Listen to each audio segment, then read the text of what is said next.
பதையே அரகர மகாதேவா.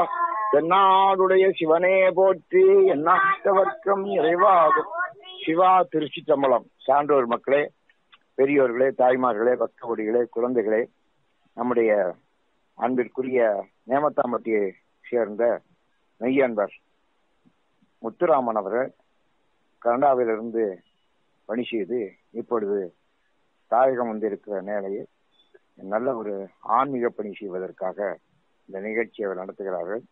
அவர்கள் ஏகன் அநேகன் என்று ஒரு குழுவை ஆரம்பித்திருக்கிறார்கள்.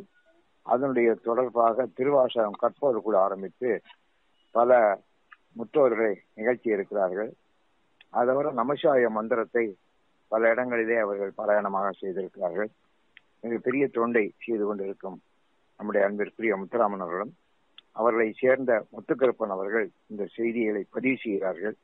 அவர்களுக்கும் என்னுடைய பாராட்டுகளை தெரிவித்துக் அவருடைய உலகம் தழுவி அவருடைய குழுவினருக்கு என்னுடைய அன்பான நன்றியும் நல்வாழ்த்துக்களையும் தெரிவித்துக் கொண்டு இன்றைக்கு அடியே இங்கே காரைக்குடியில் எங்கள் இல்லத்திலிருந்து திருவாசகம் சிவபுராணம் தொடங்குகிறேன். அதற்கு விளக்கம் அரை மணி நேரம் சொல்லக்கூடிய வாய்ப்பு இறைவராக கிடைத்திருக்கிறது. இப்பொழுது நிகழ்ச்சி தொடங்குகிறது. வழக்கம் போல என்னுடைய நிகழ்ச்சிகளுக்கெல்லாம் இறைவணக்கம் பாடுகிற என்னுடைய மனைவி சோமன் நீலா கைதமணி இப்பொழுது இறைவணக்கம் பாடுவார்.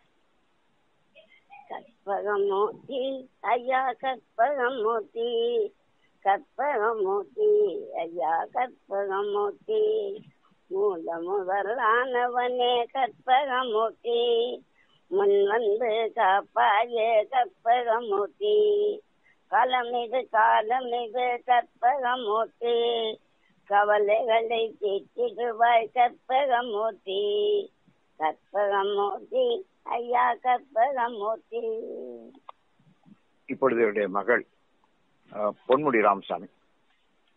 வேண்டத்தக்கது அறிவோய் நீ, வேண்ட முழுதும் தருவோய் நீ, வேண்டும் அயன்மாக்கு அறியோய் நீ, வேண்டி என்னை பணி கொண்டாய், வேண்டி நீ யாது அருள் செய்தாய், யானும் அதுவே வேண்டின் அல்லால், வேண்டும் பரிசொன்று உண்டென்னில் அதுவும் உன்றன் திருப்பன்றே. சிவா. திருச்சிற்றம்பலம். இப்பொழுது என்னுடைய கொள்ளு பேத்தி 10 வயசு சிறுமி லட்சுமி. முத்தினரி அறியாத மூர்க்கரோடு முயல்வேனை, பக்தினரி அறிவித்து பலவினைகள் பாருமனம், சித்தமனம் அறிவித்து சிவமாக்கி அணையாண்ட அத்தஞனக்கு அருளியவாறு யார் பெறுவார் அச்சோவே. இப்பொழுது என்னுடைய 2வது கொள்ளு பேத்தி 8 வயசு சிவகாமி. மாசில் வீணையும் மாலை மதியமும் வீசு தென்றலும் விங்கில வேயிலும் மோசு வந்தரை பொய்கையும் போன்றதே ஈசன் எந்த நினையடி நீழலே. இப்பொழுது என்னுடைய 5 வயசு பேத்தி கொள்ளு பேத்தி மீனாட்சி. குயிலே கேட்டிய எங்கள் பெருமான், பாதவினும் இணையில் பாதமைக்கினி காப்பாய், ஜோதி மணிமுடி சொன்னேன் சொல்லிய இந்த துணை, ஆவி குணத்தொன்றும் எல்லாம் அந்தமில் நான் வரக்கூவாய், குயிலே அந்தமில் நான் வரக்கூவாய். நம பார்வதி பதையே அரகர மகாதேவா. தென்னாடுடைய சிவனே போற்றி, எந்நாட்டவர் இறைவா சிவா. திருச்சிற்றம்பலம். பூழியர்கோன் வெப்பொழித்த புகழியர்கோன் கடல் போற்றி, ஆழிமிசை கல்மிதப்பில் அணைந்த பிரான் அடி போற்றி, வாழி திருநாவலூர் வன்றொண்டர் பதம் போற்றி, ஊழிமணி திருவாத ஊரர் திருத்தாள் போற்றி, ஒப்பினோடு உயர்வி கந்தவன் நுகந்து நிதருட அப்புராதனன் தோழனாமருள்மொழி கவிஞன் செப்பு மேன்மையின் 9 வருஷம் மலத்தாள் வைப்பின் நாவினும் மனத்தினும் சிரத்தினும் மணப்பாம் உலகலாம் உணர்ந்து ஓதற்கரியவன் நில உலாவிய நீர்மணி வேணியன் அலையில் ஜோதிய நம்பலத்தாடுவான் மல சிலம்படி வாழ்த்தி வணங்குவாம். நண்பர்களே, இன்றைக்கு ஒரு நல்ல நாள். நம்முடைய முத்துராமன் அவர்கள் மிக ஆர்வமாக இந்த திருவாசக பணியை தொடங்கி இருக்கிறார்கள். பல ஊர்களிலும் நம்முடைய அன்பர்கள் திருவாசகம் முற்றோதல் செய்து வருகிற காட்சியை நாம் பார்க்கிறோம். இன்றைக்கு தமிழ்நாட்டில் திருவாசகம் பெருமளவுக்கு பரவி இருக்கிறது. அதில் அடியங்கள் 276 பாடல் பெற்ற தேவார திருத்தலங்களுக்கும் மாதம் ஒரு முறை சென்று 3 தலங்களிலே அந்த தலத்தினுடைய தேவாரத்தையும் பாடி திருவாசகம் முற்றோதல் செய்து வருகிற வாய்ப்பினை நாங்கள் பெற்றிருக்கிறோம். கடந்த 4 ஆண்டுகளாக அது முடித்து இன்னும் 4 ஆண்டுகள் பாக்கி இருக்கின்றன. 8 ஆண்டு திட்டம் இது. 276 பாடல் பெற்ற ஸ்தலங்களிலும் தேவார பாடலை நம்முடைய தேவார மூவர்கள் பாடிய அந்த ஸ்தலங்களிலே பல பேர் தேவார பாடியிருக்கிறார்கள். ஆனால் தேவாரத்தையும் பாடி திருவாசகத்தையும் முற்றோதல் செய்கிற வாய்ப்பு தமிழ்நாட்டு சரித்திரத்தில் முதல் முறையாக எங்களுக்கு அமைந்திருக்கிறது. ராமேஸ்வரத்திலிருந்து காசிக்கு பாத யாத்திரையாக சென்று வந்தோம். திருக்கையிலைக்கு சென்று வந்தோம். தேவகோட்டை திருச்செந்தூர் பாத யாத்திரை 44 ஆண்டுகளாக நாங்கள் நடத்தி கொண்டிருக்கிறோம்.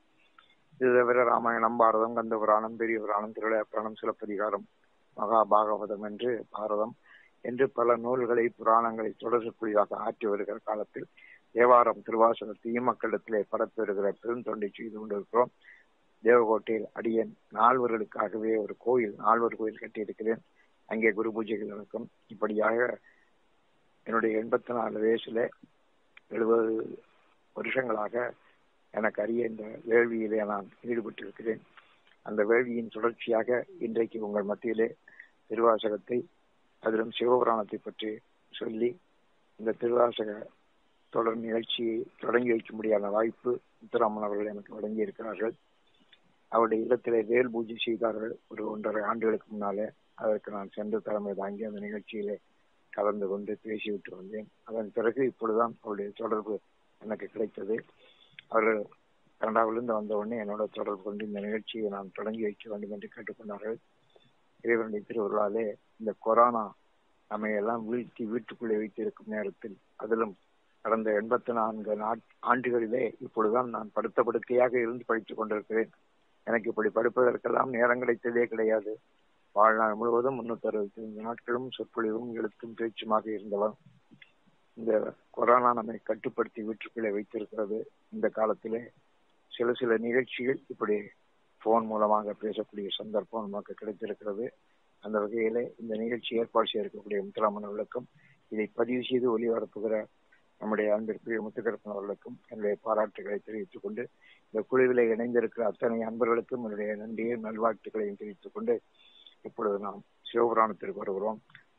உங்களுக்கெல்லாம் சிவனை தெரியும், ஆனால் புராணம் தெரியாது. நமக்கு எல்லோருக்குமே உலகத்திலே சிவனை தெரியும், ஆனால் புராணம் தெரியாது. அது சிவபுராணம் என்று நம்ம தமிழிலே நம்முடைய மாணிக்கவாசகர் எழுதியிருக்கிறார்.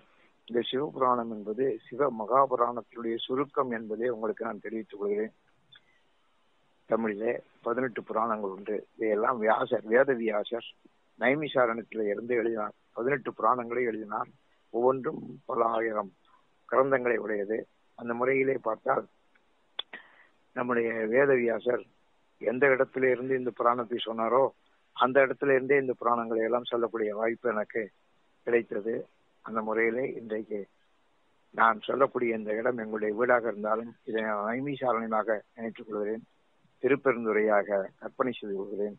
மாணிக்கவாசகர் பாடிய அந்த அருமையான திருவாசகத்தில் இருக்கக்கூடிய முன்னுரை பகுதி தான் சிவபுராணம். அவர் ஏன் சிவபுராணம் என்று தொடங்கினார், நமச்சிவாயை என்று ஏன் ஆரம்பித்தார் என்பதையெல்லாம் நாம் சிந்திக்க கடமைப்பட்டிருக்கிறோம். நம்முடைய மாணிக்கவாசகர் மதுரையிலே அரிமர்த்தன பாண்டியனிடத்திலே முதல் மந்திரியாக பணியாற்றினார். அவர் திருப்பெருந்துறை என்று சொல்லக்கூடிய அந்த ஆவுடையார் கோயிலுக்கு போனதனுடைய நோக்கம் குதிரை வாங்குவதுதான். ஆனால் குதிரை வாங்க சென்றவர் கோயில் கட்டினார். அதான் வாழ்க்கையிலே ஏற்படுகிற திருப்பங்கள். சில திருப்பங்கள் நம்மை நல்வழிப்படுத்தும், சில திருப்பங்கள் நம்மை தீவழிப்படுத்தும்.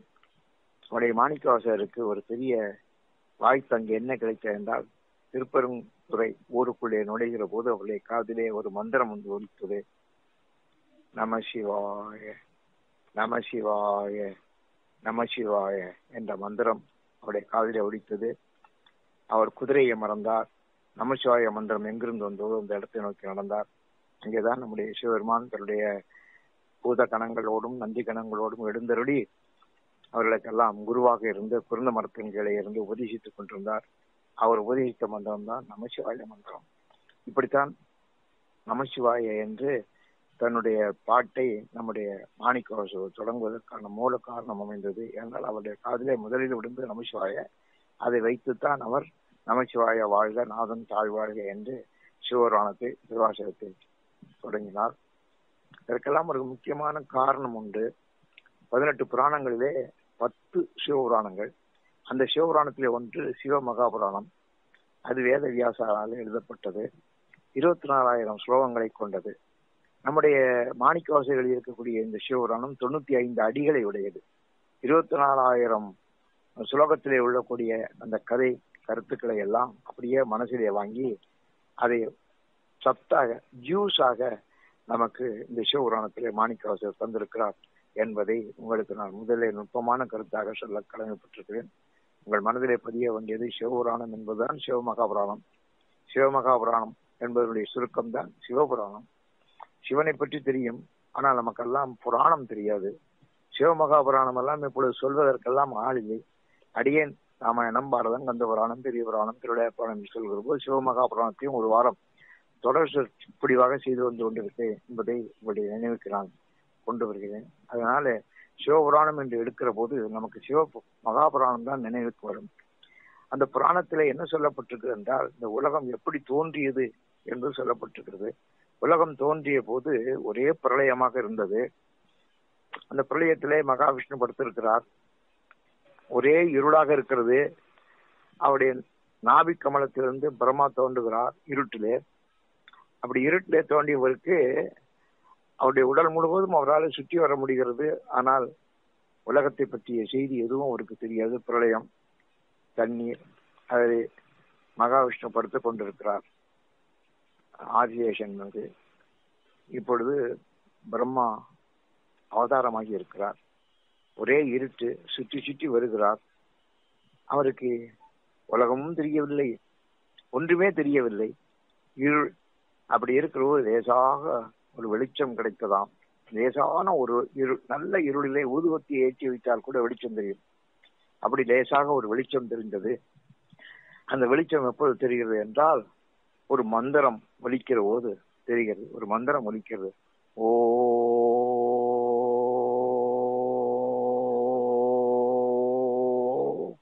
என்று இந்த ஓங்கார சத்தம் கேட்கிறது. இதான் உலகத்திலே ஏற்பட்ட முதல் மந்திரம், முதல் ஒலி, ஓங்கார சத்தம். அந்த சத்தத்தை கேட்ட உடனே பிரம்மாவுக்கு கொஞ்சம் தைரியம் வருகிறது. அப்பொழுது கொஞ்சம் லேசாக வெளிச்சம் கிடைக்கிறது. ஓங்கார மந்திரத்தை கேட்டுக்கொண்டே இருக்கிறார்.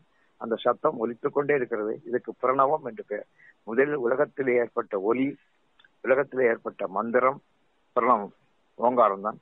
அதனாலதான் நம்முடைய மாணிக்கவாசகர் திருவாசகத்திலே பாடுகிற போது சிவபுராணத்திலே ஓங்காரம் ஆயின்று என்று பாடுகிறார். அதனால ஓங்காரம் என்பதுதான் முதல்ல எழுந்த ஒலி, மந்திர ஒலி. அந்த ஓங்காரத்துக்கு பிறகு பிரணவம் ஏற்பட்டது. அதான் நமசிவாய என்ற மந்திரம். இப்ப நமசிவாய என்ற மந்திரம் ஏற்படுகிற போது இன்னும் கொஞ்சம் நல்ல வெளிச்சம் கிடைக்கிறது அவருக்கு. இப்பொழுது நல்ல ஞானமும் அவருக்கு கிடைக்கிறது. அவர் தான் உலகத்தையே சிருஷ்டி பண்ண போகிறார். அவருக்கு இப்பொழுது ஒளி கிடைக்கிறது, ஞானம் கிடைக்கிறது, மந்திர ஒலிகள் கிடைக்கின்றன. முதல் கிடைத்த மந்திர ஒலி ஓம், அதான் ஓங்காரம். ஓங்காரம் ஆயினின்ற என்று மாணிக்கவாசகர் பாடுகிறார். பிறகு நமசிவாய மந்திரம் கேட்கிறது. அதான் நமக்குள்ள மந்திரம். அதைத்தான் குருமூர்த்தமாக நம்முடைய மாணிக்கவாசகர் பெற்றார். அதைத்தான் முதல்ல பதிவுகிறார். நமசிவாய வாழ்க நாதன் தாழ் வாழ்க.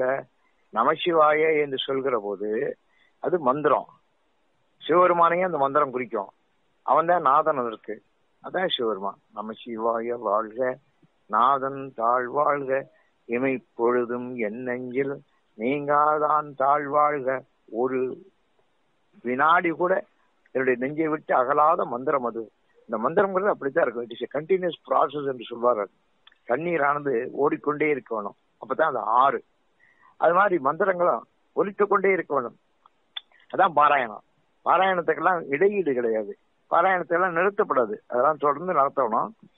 இப்படி ஓங்காரம், அந்த ஓங்காரமான ஒலி, அதை தொடர்ந்து நம்முடைய நமச்சிவாய மந்திரத்தினுடைய ஒலி, இதெல்லாம் கேட்ட ஒருபாடுதான் அவருக்கு இன்னும் ஞானம் ஏற்பட்டது. பிறகு காயத்ரி ஒலித்தது. இந்த காயத்ரிக்கு பிறகு 4 வேதங்கள் ஒலித்தன, ரிக், யஜுர், சாம, அதர்வண வேதங்கள். இதெல்லாம் தான் சேர்ந்து திருவாசகத்தினுடைய சிவபுராணமாக மாறி இருக்கிற காட்சி நாம் பார்க்கிறோம். நமச்சிவாய வாழ்க, நாதன் தாழ் வாழ்க, இமைப்பொழுதும் என் நெஞ்சில் நீங்காதான் தாழ் வாழ்க. சும்மா அப்பப்ப நினைக்கிறது, எப்போதும் மனசுக்குள்ளேயே இருக்கணும் அந்த மந்திரம். இமைப்பொழுதும் என் நெஞ்சில் நீங்காதான் தாழ்வாழ்க, கோகழி ஆண்ட குருமனிதன் தாழ்வாழ்க. கோகழினா அதான் நம்ம திருப்பெருந்துறை என்று சொல்லக்கூடிய ஆவுடையார் கோயில். அங்கேதான் அவரு குருமூர்த்தியாக சிவபெருமானை பெற்றார். அவரை ஆட்கொண்ட இடம், அதனால கோகழி ஆண்ட ஒரு மனிதன் தாழ்வாழ்க. எனக்கு பெரிய குருவாக அவர் வந்தார். வாழ்க்கையில ஒரு குரு கிடைக்கணும். ரொம்ப பேருக்கு குரு கிடையாது. இதோ மாதா பிதா குரு தெய்வம் என்று சொன்னார்கள். இப்ப மாதாவே யாரும் மதிக்கிறது இல்லை, பிதாவை யாரும் கொண்டாடுறது இல்லை, குருவை யாரும் தேடி போறதில்லை, தெய்வத்தை யாரும் விரும்புறதில்லை, பூஜிக்கிறது இல்லை. இதெல்லாம் இப்ப நாட்டுல தலைதகமாடி கிடக்கிற காலம். அதனாலதான் இதையெல்லாம் மக்களுக்கு தெரிவிக்க வேண்டும் என்று மக்களை திரும்பி ஒன்கொடுப்பதற்காக இப்ப கொரோனா வந்திருக்கு.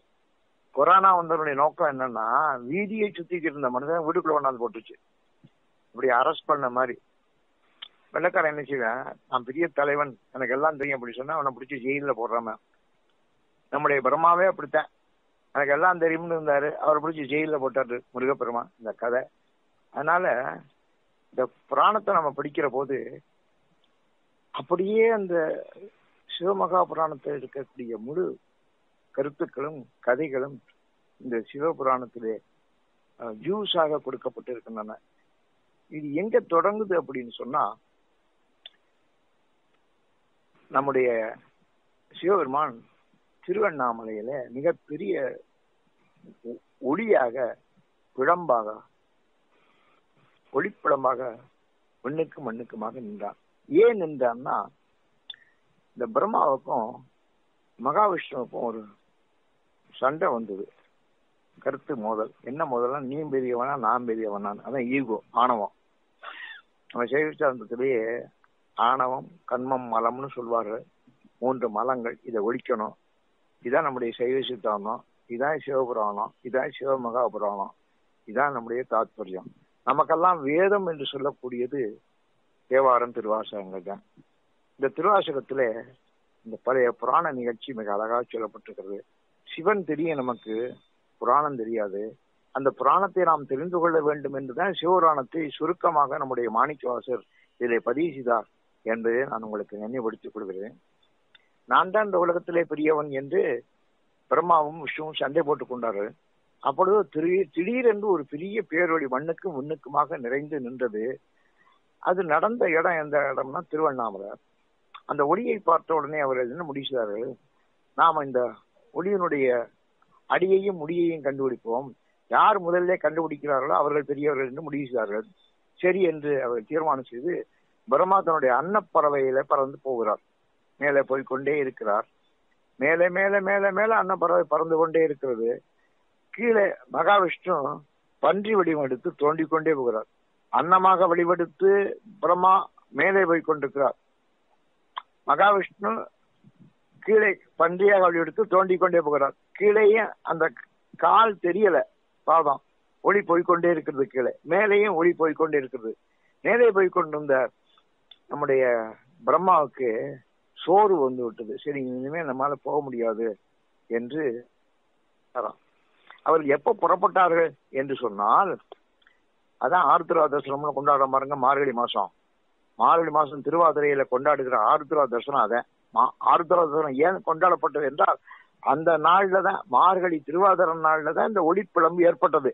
அந்த ஒளிப்பிழம்பை தேடித்தான் 2 பேரும் மேலேயும் கீழையும் போனார்கள், அடியே முடியும் தேடி போனார்கள். அவர் மேலே போனவர் அப்படி போய் கொண்டிருக்கா, கீழே போனவர் கீழே போய் கொண்டிருக்கா, கீழே போனவர் சுருண்டு விழுந்து விட்டார். மேலே போனவர் மயக்கம் அடைகிற நேரத்துல தான் வானவர்கள் பேசிக்கொண்டு கந்தர்வர்கள் பேசிக்கொண்டு போனார்கள். கீழே போன மகாவிஷ்ணு அடி தெரியாம படுத்துட்டாருன்னு.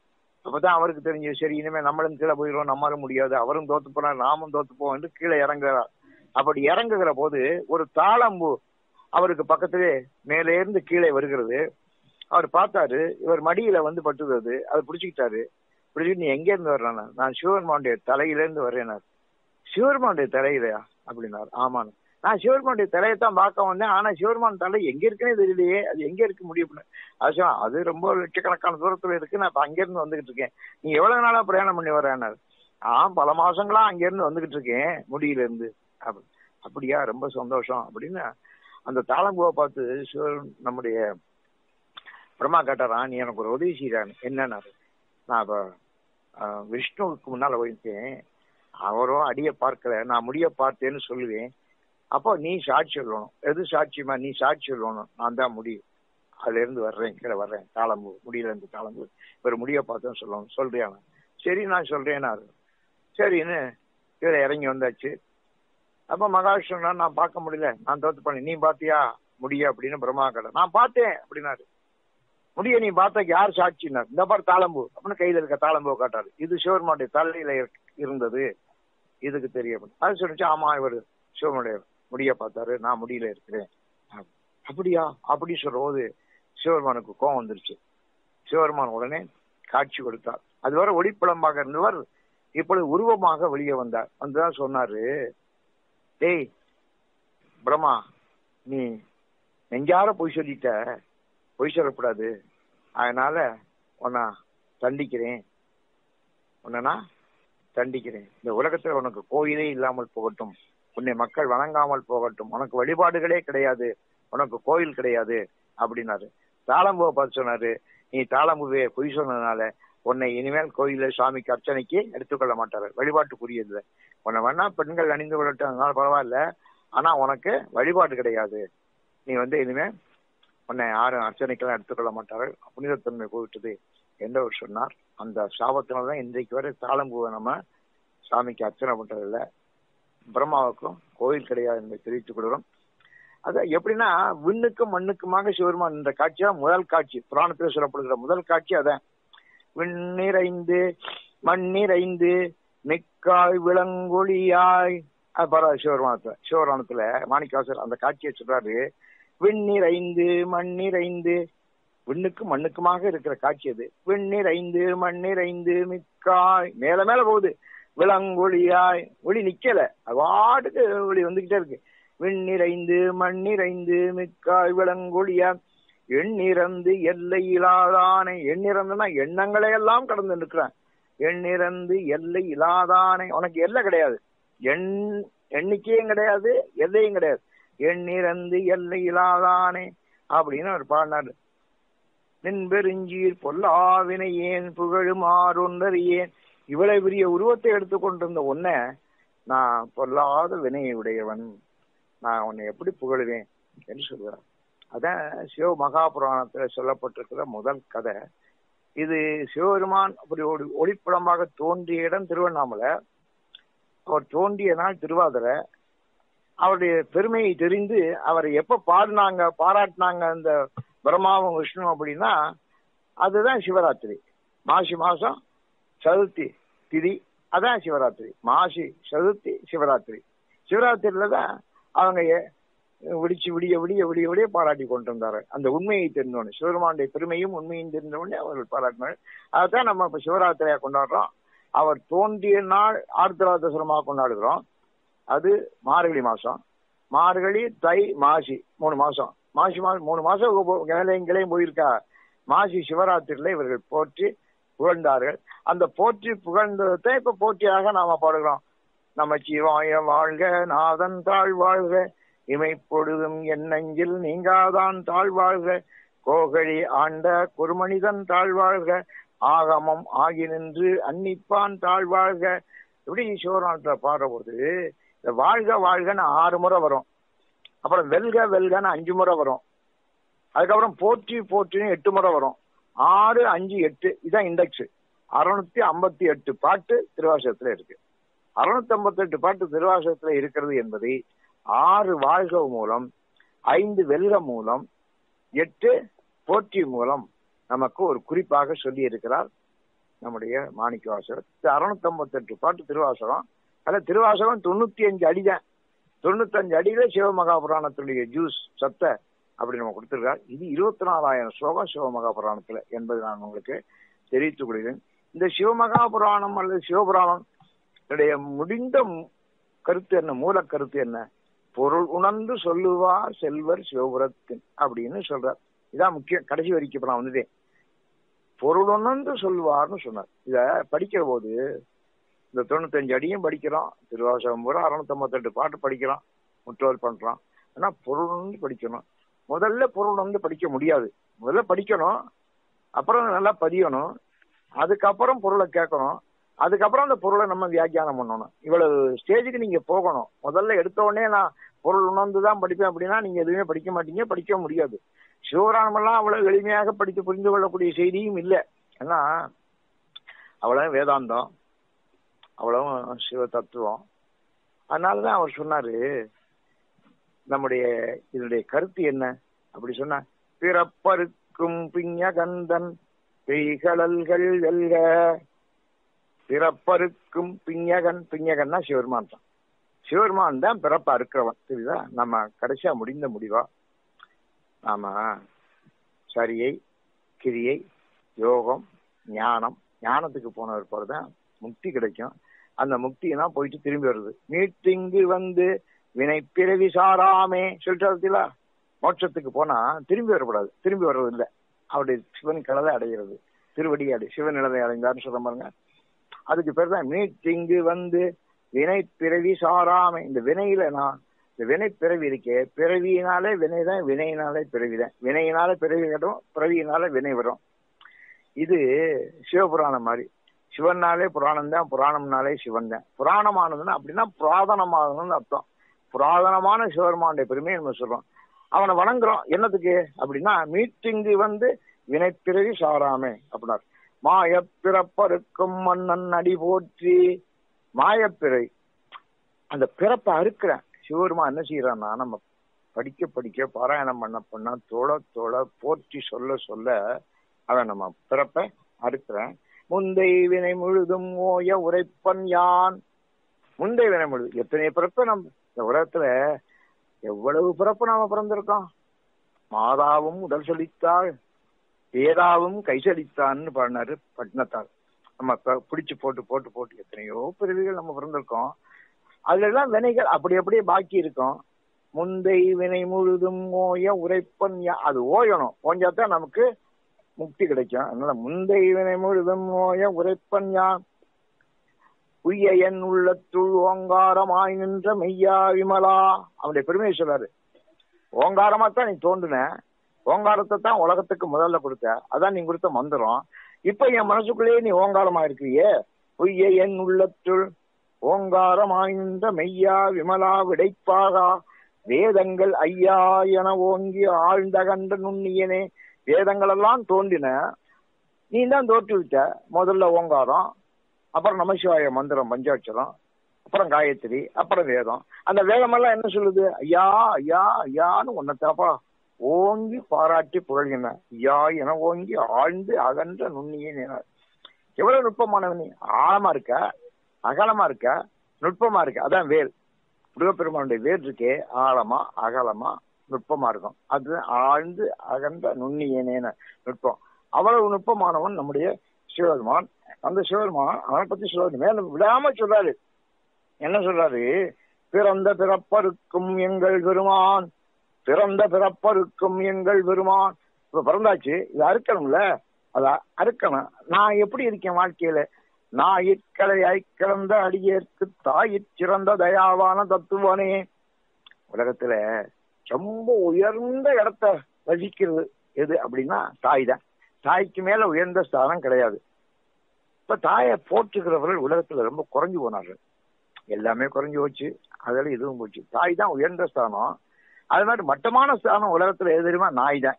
நாய்க்கு கீழே ஒண்ணும் கிடையாது. நாய் தான் கடைசி பிறவி, அதான் மோசமான பிறவி.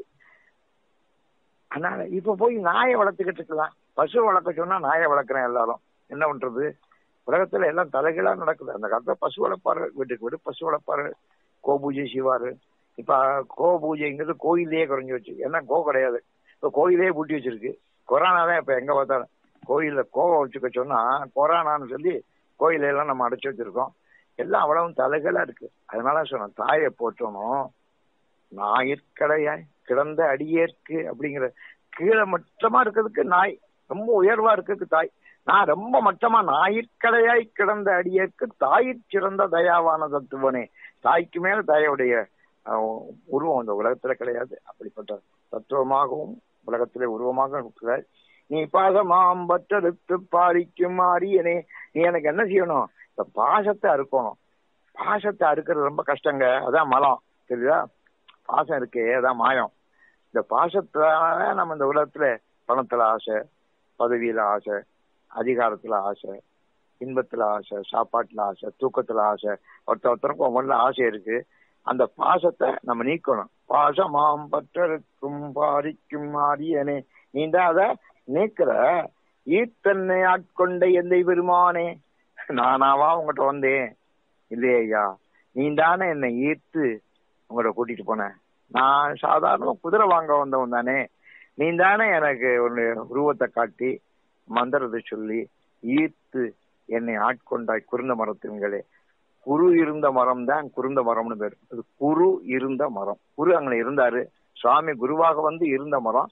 அதே இப்ப குருந்த மரம்னு சொல்றோம். ஆவுடையார் கோயில்ல அவங்க ரொம்ப அருமையான ஆத்மநாத சுவாமியாக அவர் வீட்டு இருக்க. ஆத்மாவா இருக்கிறார் அவர். அவருக்கு உருவம் கிடையாது. அருவமும் உருவமாய் அமைந்த ஜோதி அந்த பெருமான். அவனுக்கு மாற்றமாம் வையகத்தின் வெவ்வேறே வந்தறிவாம் தேற்றனே. மாற்றமாம் வையகத்தின், இந்த வையகம் இருக்கே, வையகத்துல எதிரா நிரந்தரம்னு கேட்டேன். மாற்றம் தான் நிரந்தரம்னு சொன்னாரு. இதுதான் உலகத்துல எல்லாம் மாறிக்கிட்டே இருக்கும். உலகத்துக்கே என்னடா சிறப்புனா மாறிக்கிட்டே இருக்கும். மாற்றமாம் வையகத்தின் வெவ்வேறே வந்தறிவாம் தேற்றனே. எத்தனை விதமா நீ வர்றாய்யா. இப்ப கொரோனாவா வந்திருக்க, சரிதா? மாற்றமா வையகத்துல இப்ப சிவருமா எப்படி வந்திருக்காருன்னா கொரோனாவா வந்திருக்காரு. அவருக்கு கண்ணுக்கு தெரியாதவரு. இந்த கொரோனா வைரஸும் கண்ணுக்கு தெரியல. உலகத்தை எல்லாம் கட்டுப்படுத்தினார் அவர் அந்த காலத்துல. இன்னைக்கு இது உலகத்தை எல்லாம் கட்டுப்படுத்தி இருக்கு. அவருடைய வாய்க்குள்ள கலந்து சிவருமானுடைய அந்த உருவத்துக்குள்ள நம்ம போக முடியல. கொரோனா வைரஸ் நம்மளை கூட்டிட்டு போகுது. இப்போ வேற ஒண்ணு எனக்கு சொல்ல தெரியல. உலகத்தையே கட்டுப்படுத்திய ஒரு வியாதி, ஒரு கிருமி, கண்ணுக்கு தெரியாது, மருந்து கிடையாது, கண்டுபிடிக்க கருவி கிடையாது. இவ்வளவு பெரிய விஞ்ஞானம் வளர்ந்த உலகத்துல அவ்வளவே அடைச்சு போட்டு கட்டி போட்டு வச்சிருக்குன்னா அதான் மாற்றமாம் வையகத்தின். வையகத்துல மாற்றங்கள் ஏற்படும். அந்த வையகத்துல மாற்றம் எப்படிலாம் ஏற்படும் தெரியாது.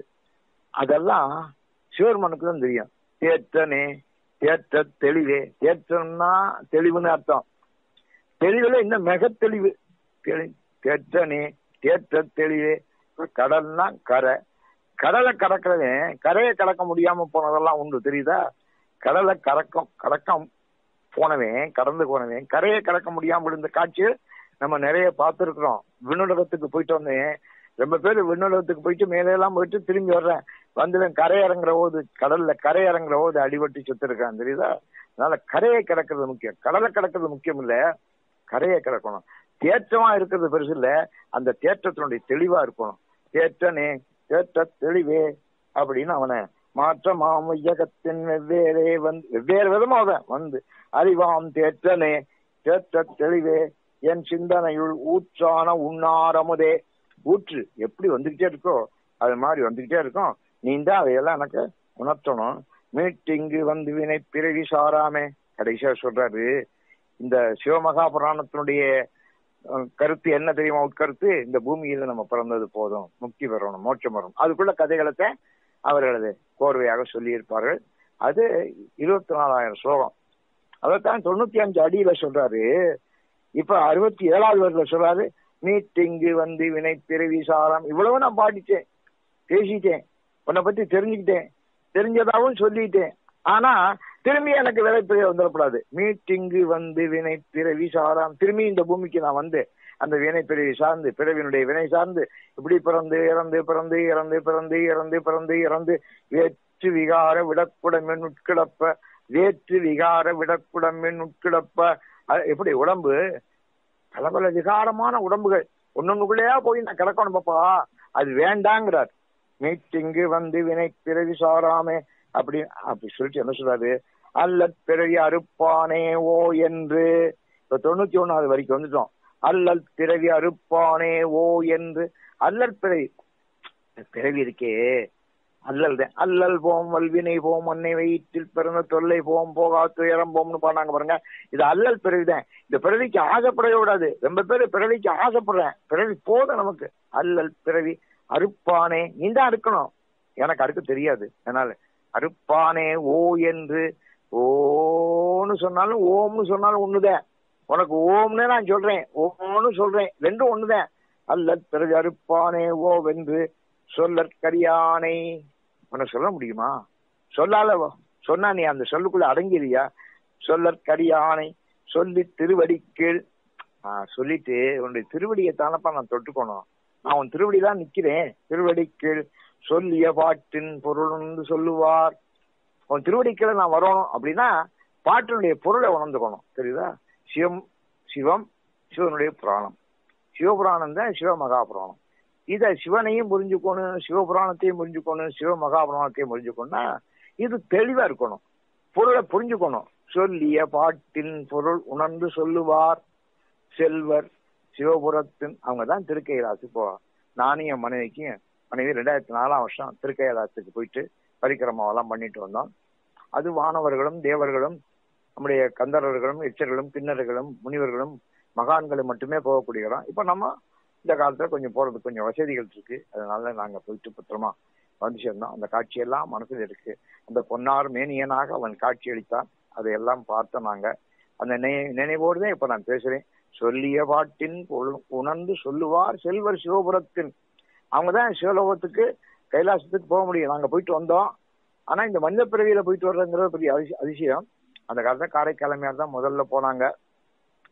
அதுக்கு பிற்பாடு அப்பர் சுவாமிகள் போனாரு. போயிட்டு கையில காட்சியை அங்க பார்க்க முடியல. அங்க இருந்த அந்த குளத்துல மூழ்கி திருவையாறு குளத்துல எந்திரிச்சு கையில காட்சி திருவையாறு கோயில பார்த்தாரு. இன்றைக்கு இந்த நிகழ்ச்சி நடக்கிறது.